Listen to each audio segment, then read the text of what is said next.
Battle of the Planets. Welcome to another exciting episode from Marvelous Videos. I'm your host, Tia Ayer. Battle of the Planets, engrossing space adventure for the 70s kids. If you were a kid in the late 1970s, you probably had a Star Wars fever, which meant that almost everything space-related was a huge deal. You probably wished for the massive Millennium Falcon toy, and no one could afford it, and you also probably watched Battle of the Planets. Battle of the Planets is an American adaptation of the Japanese anime show Science Ninja Team Gatchaman, which was released in the year 1972. Mark, Princess, Tiny, he up. By 1979, Battle of the Planets had become the most popular anime series in the United States, broadcasting on 100 network stations during after-school hours. Especially for adolescent geeks, the series was completely fascinating. The show was super unique in the sense that it was an introduction for kids to the Japanese animation. This sci-fi TV made it into the hearts of its young viewers and got rave reviews. This video will break down the entire show because, well, sometimes old is gold. Before we go into our explanation, we have a very small request. If you like our content, please support us by subscribing to our channel. This is a small click for you, but for us, it means a lot. Thank you. Let's begin.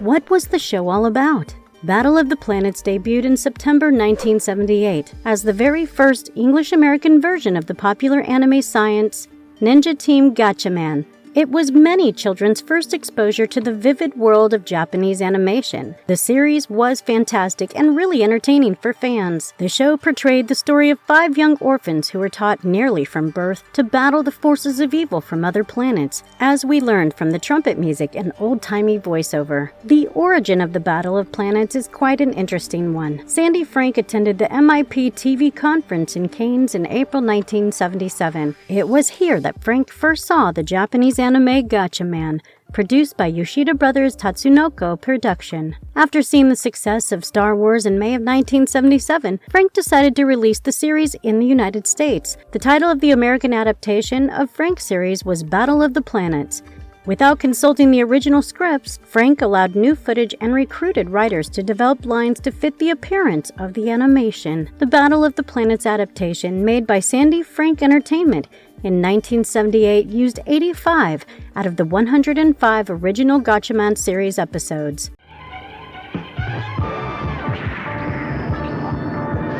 The plot follows a villain named Zoltar and his wicked henchmen, and they strive to destroy or conquer the planet Earth on a regular basis. G-Force, a group of 5 young kids, Mark, Jason, Princess, Kiop, and Tiny, with their high-tech cars, weaponry, and love for bird-like outfits, are continually opposing his efforts in this villainous direction. Each member of the defense squad possesses tremendous superpowers that have been strengthened via cerebration. These orphan teenagers have vowed to protect Earth and the Federation from Zoltar, the ruler of the planet Spectra. 7 Zark 7, G-Digital Force's assistant, coordinates G-Force's mission from Earth's center Neptune. Battle of the Planets is not the same as Gatchaman. They are distinctly different when it comes to plots and themes. The difference is due to extensive editing done to make the show more palatable to an American audience by deleting contentious parts like graphic violence, profanity, and nudity, and replacing them with elements similar to the popular feature picture Star Wars at the time. In truth, the name Battle of the Planets was an attempt to link the series to Star Wars fame, while the existing Gatchaman was earthbound, dark-toned, and ecologically themed. The adaptation transformed it into a kid-friendly, outer space TV series with robot characters, keeping some environmental tropes, which is why the other planetary systems to which G-Force traveled during missions look so much like Earth. G-Force stopped that evil... Cutting sequences, dubbing, and informative voiceovers were used to change or to delete the setting, violence, offensive language, and most major deaths. To make up for the other discrepancies, a robot named 7 Zark 7 was introduced. He was stationed at Center Neptune and kept an eye on G-Force. He performed descriptive voiceovers and light comic relief roles, which not only filled the holes in the storyline but also cushioned the time lost during editing. This device is heavily influenced by recent Star Wars films, with 7 Zark 7 having a visual look similar to R2-D2 and a slightly camp demeanor akin to C-3PO, additional animation footage of G-Force members Mark and Princess conversing with Zark, as well as a picture of Mark on a video screen in the control room, was used to help his addition flow more seamlessly with the existing Gatchaman footage, though there is an evident quality difference between both the Zark and the Gatchaman animation. It was a stylish outer space show that captured the attention and imagination of young audiences.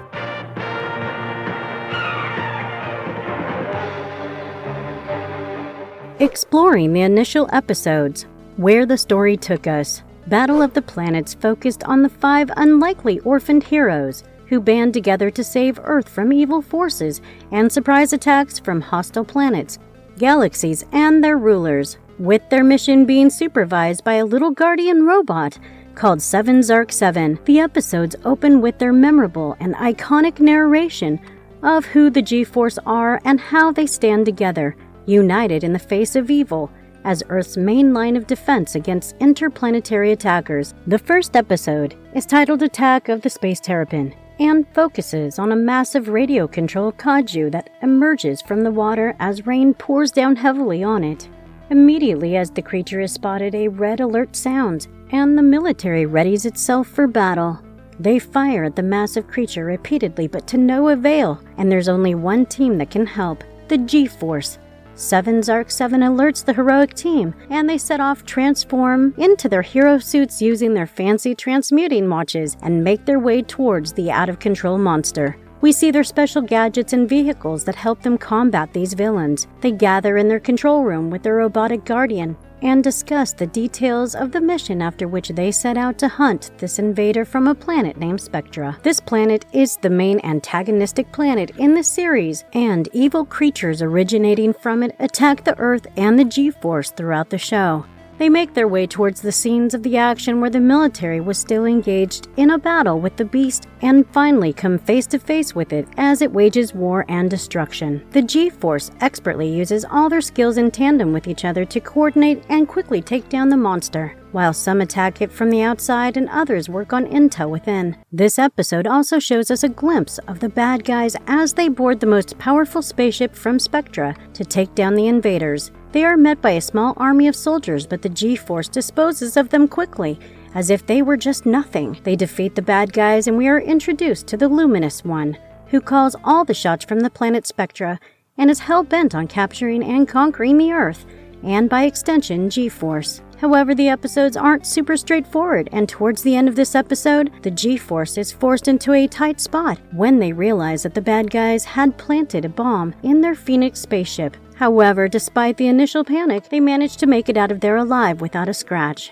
No excuses this time. My patience with you is just about The second episode is titled Rescue of the Astronauts and focuses on a space mission. The robot Zark is tasked with monitoring the return of the 2 astronauts who had been on a space mission. Zark explains to the audience how the Phoenix, which is the battleship used by G-Force, is capable of flying up to the moon or even Mars. However, astronauts will still use rockets for their mission, and Zark was in charge of monitoring it. We watch as the astronauts guide their rocket back to Earth, helped by the control room. They begin their descent to Earth as it all seems to be going smoothly. They land in the water, but before they can get out, they are pulled underwater by 2 manta ray-looking creatures and taken to a deep, dark part of the ocean. The G-Force is immediately alerted to come and rescue the astronauts. All 5 of the heroes assemble, and while they usually squabble with each other, they come together at the end. They sit in their headquarters and receive information by which they learn that these returning astronauts had managed to get recorded evidence of alien bases on Mars, and their disappearance was in retaliation of the same. However, we find that the villains here are the same group of evil aliens from planet Spectra, who report to the evil mastermind, Zoltar. They had been constructing bases on Mars to aid in their takeover of Earth, and did not want the people of Earth, especially the G-Force, to find out about their transgressions. The G-Force takes their ship down into the depths of the ocean in an attempt to locate the 2 astronauts, but trouble strikes when the ship goes out of their control and is on the verge of getting stuck in an underwater volcanic eruption. They manage to evade it with the help of their combined effort and emerge unharmed from the water. However, they have to go back underwater to complete their mission. They finally locate the massive underwater weapons and military base created by Spectra forces under the command of Zoltar, which they classify as the most major threat to Earth's security yet. They realize that they have to infiltrate the base, save the astronauts, and then destroy it to preserve Earth's security. They stealthily begin carrying out their mission, each doing tasks best suited for their individual abilities. They manage to infiltrate the base but are caught by the Spectra forces. A battle ensues, but the G-Force emerges victorious and they manage to free the astronauts along with gaining the cassette with the information of the secret bases on it. However, Zoltar gets extremely angry at this turn of events and orders the destruction of the Phoenix. But as we all know by now, the Phoenix is not that easy to destroy, and the G-Force expertly navigates through the difficulties to save the ship and each other. The third episode of the series is titled The Space Mummy and involves the G-Force being sent out to space to investigate the cause behind a series of unexplained and frequent aircraft crashes on a new planet. There is a reoccurring theme here of the bad guys being Zoltar and his lackeys from the planet Spectra, guided by the Enlightened One. The story progresses with a new incident in each episode that the G-Force has to investigate, and they end up having a fight with the villains. Sandy Frank intended to retain the episode's order intact when adapting Gatchaman. However, because Tatsunoko had sent them to the film reels out of sequence and had also arrived late, the dubbing team had to translate the episodes in the order in which they were received. As a result, some episodes that originally maintained continuity with earlier stories have had those references taken out, and viewing some episodes in the Gatchaman order will reveal events that did not occur in the original. As a result, a new order of episodes was established. All about the G-Force. Mark, Jason, Princess, Keop, and Tiny were all cast as members of the heroic G-Force in the show Battle of the Planets. Mark is the cool, calm, and collected leader of the team, while Jason, who is second in command, is an absolute hothead. Princess was the engineer of the group, and it was her presence that opened the show up to a larger female audience as girls felt included in the adventure. Tiny was the group's pilot, and Keop was a young kid who spoke via a series of clicks and beeps, making them an unusual motley crew of heroes. G-Force defends Earth against invasions from the planet Spectra and other extraterrestrial threats. Zoltar, a malevolent, masked figure, was the most notable field commander of the Spectra forces. Zoltar would get commands straight from the Luminous One, an entity he referred to as such. The Luminous One would appear as a floating head with a ghostly appearance. Throughout the series, no one ever really explains who or what this entity is in any detail. To face and defeat swarms of enemy soldiers and conquer other hurdles, the G-Force team would use a blend of martial arts abilities, ninja-like weapons, and their cerebonic talents. The G-Force members' bird-like costumes incorporate wing-like capes that can fan out and act almost identical to parachutes and or wingsuits, allowing them to drift or glide down to safety from altitudes that would otherwise be catastrophic. They were skilled heroes. The Phoenix was the G-Force's team's primary ship, capable of carrying, transporting, and deploying 4 smaller vehicles, each controlled by one team member. One of the 4 cars was a futuristic race car, which was driven by Jason that had different secret weaponry and was camouflaged within the Phoenix's nose cone. The Galacti Cycle, a futuristic motorcycle Princess rode, was kept in the Phoenix's left-wing pod. The Phoenix's right storage capsule carried Keop's space bubble, an all-terrain tank-like vehicle capable of VTOL while also being a submersible vessel. Finally, a future jet fighter piloted by Mark was stationed in the top rear section of the Phoenix Command Island structure, with its tail fin serving as the Phoenix's center tail fin. Tiny, the 5th crew member, was given the task of piloting the Phoenix instead of one of the detachable crafts. The Phoenix transitioned into a flaming bird-shaped vessel capable of handling nearly any extraordinary scenario by acting like a big, super blowtorch known as the Fiery Phoenix was a frequently featured story element. In the series, the Phoenix's primary weapon was a stockpile of rockets known as TBX missiles. It also featured a powerful solar-powered energy cannon on occasion, albeit the team had the displeasure of using it on very cloudy days. The G-Force members communicate with a wristband communicator gadget that also allows them to rapidly transform or transmute into their G-Force outfits or back into ordinary clothing. Other weapons include Mark's sonic boomerang, a bird-shaped boomerang with razor-sharp wings, Jason's the Tiny's multi-purpose gadget guns, which can be outfitted with grappling hook and line, drill bits, and other items, and Cheops and Princess's yo-yo bombs, which can be used as bolas, darts, and explosive devices. Other notable weapons include feathers with a sharpened steel quill that can be used as deadly throwing darts, and mini grenades fashioned like ball bearings with spike studs. Use against my giant cuttlefish spaceship and my new weapons.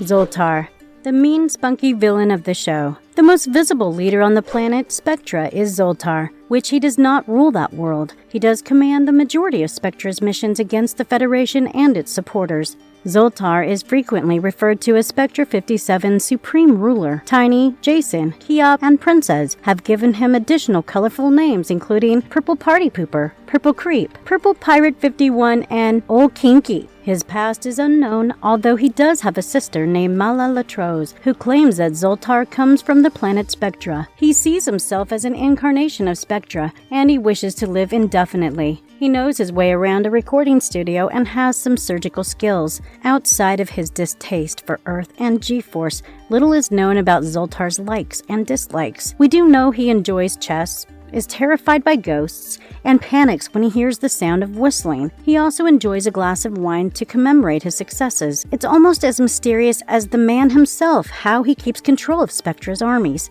The spirit seems to be constantly annoyed with Zoltar, as though he is on the precipice of permanently replacing him. He called Zoltar an idiot and a fool right to his face, and he even told him to stop sniveling. Zoltar keeps claiming that Earth will be captured so that Spectra can steal its natural resources. However, the spirit claims that he has heard before Zoltar's arrogant remarks and dazzling promises. He observes that Zoltar usually returns from Earth empty-handed and that he always blames his losses on G-Force. To deceive people, Zoltar frequently disguises himself. Sometimes his disguises appear to be little more than masks and costumes, but other times he appears to change his entire appearance. Zoltar once stated that he possesses extraordinary abilities that enable him to shift or alter into the identical resemblance of another person. I want every man battle ready.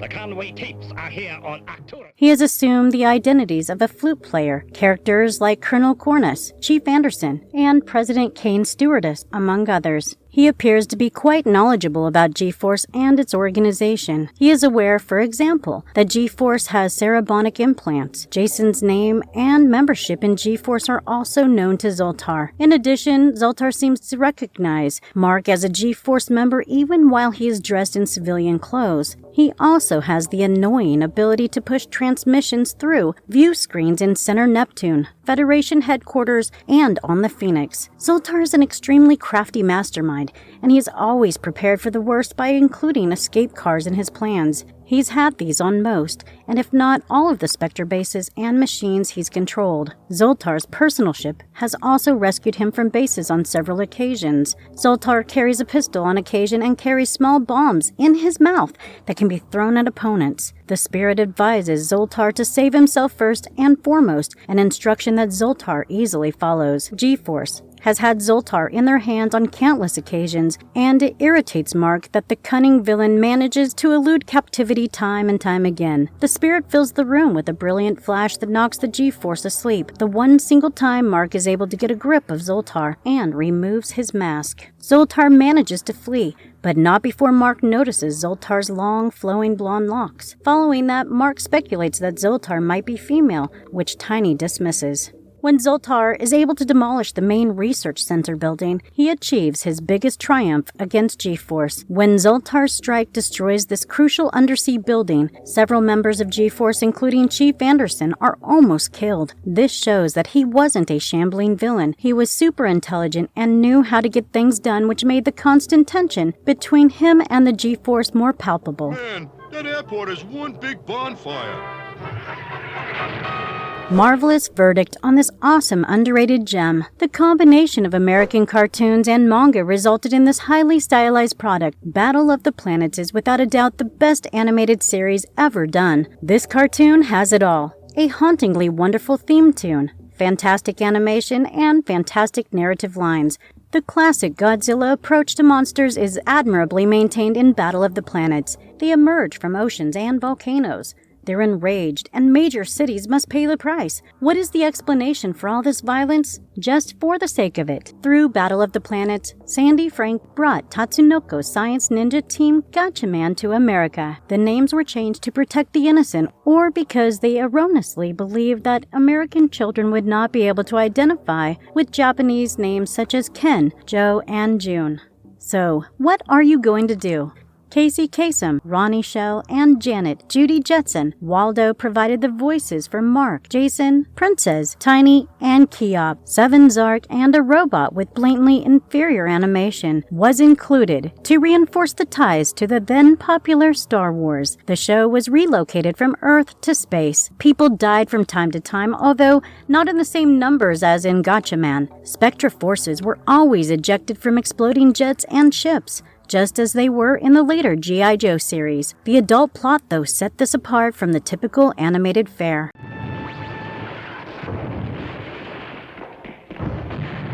Mighty Morphin Power Rangers resurrected the genre created by this show. Both teams transmute through wristwatches, wearing color-coded clothing.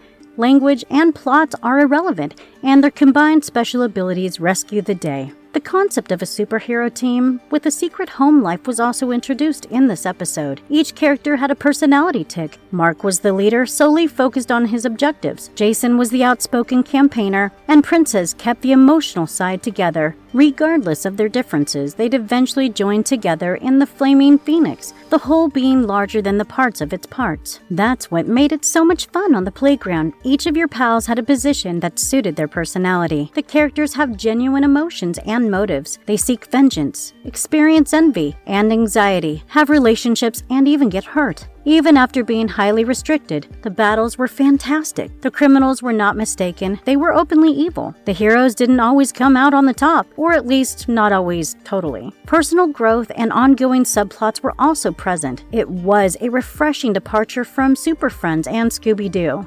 In Japan, the series was hugely influential, sparking a slew of imitators, including a live-action Power Rangers show. It gained a cult following in the United States, but accomplished little to lay the groundwork for better animated shows, at least not right away. Later on, admirers of the show would make their way into the television industry, importing an increasing number of Japanese animated programs.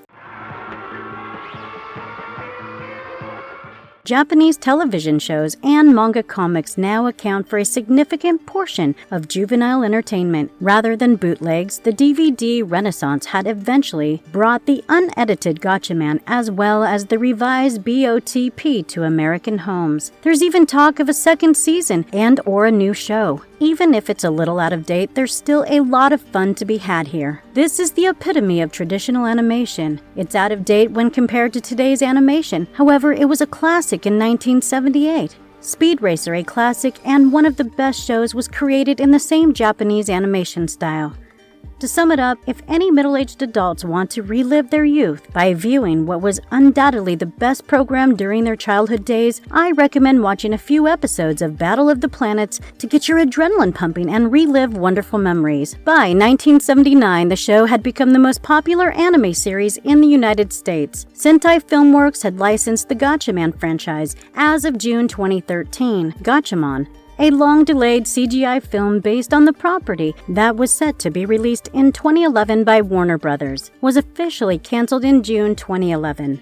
In August 2013, a live-action Gatchaman feature film was released in Japan. High Dive has made the series available on stream since 2018. It is safe to say that we don't get to see such shows anymore. They simply don't make cartoons like this anymore. But a reboot would definitely overjoy fans. Have you watched Battle of the Planets? Let us know in the comments section below.